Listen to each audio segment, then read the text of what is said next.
Which defenses should you target and which should you avoid for Week 8 of the NFL season? We'll go over all of that in this week's episode of Pick 3 DST.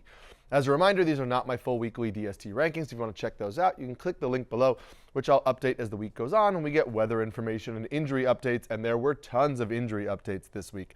So make sure you click on that link. I'll update that as the week goes on. We'll start, as always, with our accountability check for Week 7.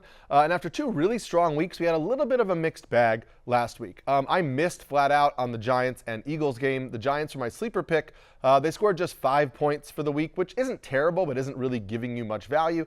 And I faded the Eagles as a top 10 option, and they rode a defensive touchdown to 15 overall fantasy points. So really missed the mark on that one. However, our stud defense, the Buffalo Bills, scored 11 points, which we really like. And then our solid defense, the Minnesota Vikings, also scored 11 points, which is a reminder that right now the consensus rankings for Week 8 have the Vikings outside of the top 10 again, and we really just need to stop doing this.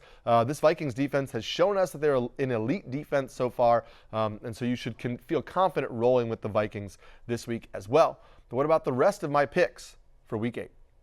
My sleeper defense for Week 8 is the Los Angeles Rams. Consensus has them down at 26th, and I have them ranked 13th on the week. Now, obviously, this ranking means that the Rams are more of a deeper league play, but there's been a lot of consensus this week in the top 10 defenses, so it's really hard to find a defense that I'm way higher on that ranks kind of inside the top 5, 6, 7, or 8 defenses for this week. However, I think the Rams are a solid play this week in deeper formats. Right now, the Rams rank 6th in PFF's pass rush production grade. They rank 12th in turnover rate, and they're averaging 10 fantasy points per game over the last month. So they're a pretty solid defense, and they're going up against a Vikings offense that, while they're good for real-life football, the Vikings offense gives up the 13th most fantasy points to opposing defenses. So far this season, the Vikings offense ranks 23rd in turnover rate and 30th in sack rate allowed. So there are a few ways that the Rams can score some points here on defense, and so in deeper formats, I think they could be a sneaky play this week. Before I get to my solid defense of the week, make sure to pause this video, comment below, let me know which defense you're starting this week, or ask me any start-sit questions, and I'll get to those as the week goes on. My solid defense for the week is the Baltimore Ravens. Consensus has them at 5th, and I have them at 7th on the week. Now, a lot of this ranking has to do with the fact that the Ravens play the Browns, who give up the 3rd most fantasy points to opposing defenses so far this year. The Browns are also going to be without Deshaun Watson, who's out for the rest of the year, and they are likely going to turn things over to Jameis Winston.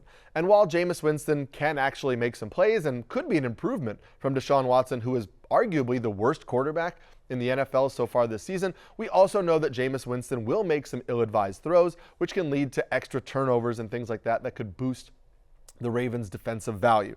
On the season right now, the Ravens have been struggling. They rank 22nd in pass rush production grade. They rank 24th in opponent scoring rate, and they rank 24th in turnover rate. So their secondary has been a little bit of an issue, and they can get burned on big pass plays, but I don't really think that that's a concern this week against the Browns. And if the Browns also decide to roll with Dorian Thompson-Robinson at quarterback, which is a potential for them next week, then I would actually rank the Ravens a little bit higher right now. But I think any way you look at it, they're in a really good spot despite their struggles earlier on this season. My stud defense for Week 8 is the Detroit Lions. Consensus has them down at 7th, and I have them as my 2nd-ranked defense on the week. There was a lot of concern about how the Lions would recover from key injuries to Aiden Hutchinson and Kyle Peko, but they looked solid last week against a tough Minnesota Vikings offense.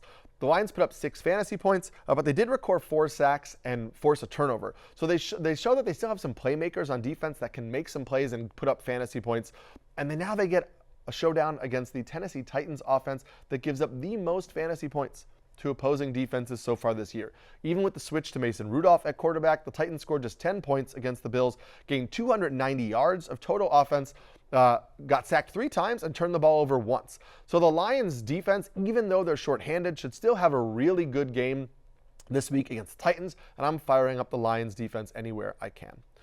Before we get to the defense I'm fading this week, hit that like and subscribe button below to get Pick 3 DST every single week, plus the rest of our fantasy football and football content over at NBC Sports. The defense I am fading for week number 8 is the Houston Texans. Consensus has them at 11th, and I have them down at 17th on the week.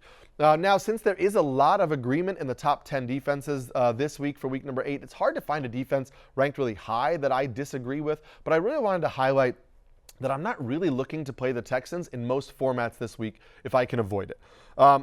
They have a pretty tough matchup against the Colts. The Colts give up the 6th fewest fantasy points to opposing defenses so far this season.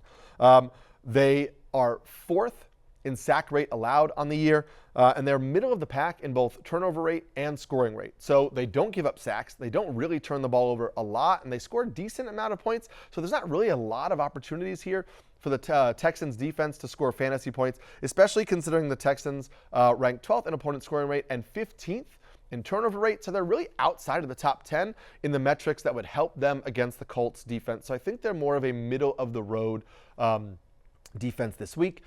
With Anthony Richardson under center, the Colts really aren't going to push the ball downfield as effectively as they do with Joe Flacco, but we know Richardson can hit on big plays. He's going to avoid sacks. He's going to make plays with his legs, and the Colts should also get Jonathan Taylor back this week. So they're going to really lean into the run game, which should make this kind of a lower scoring affair and make it harder for the Texans to really make those big plays. So I see the Texans maybe getting 4 or 5 points for you this week, and so I'm not fully avoiding them, but I'm really trying to find a defense that has more upside if I can.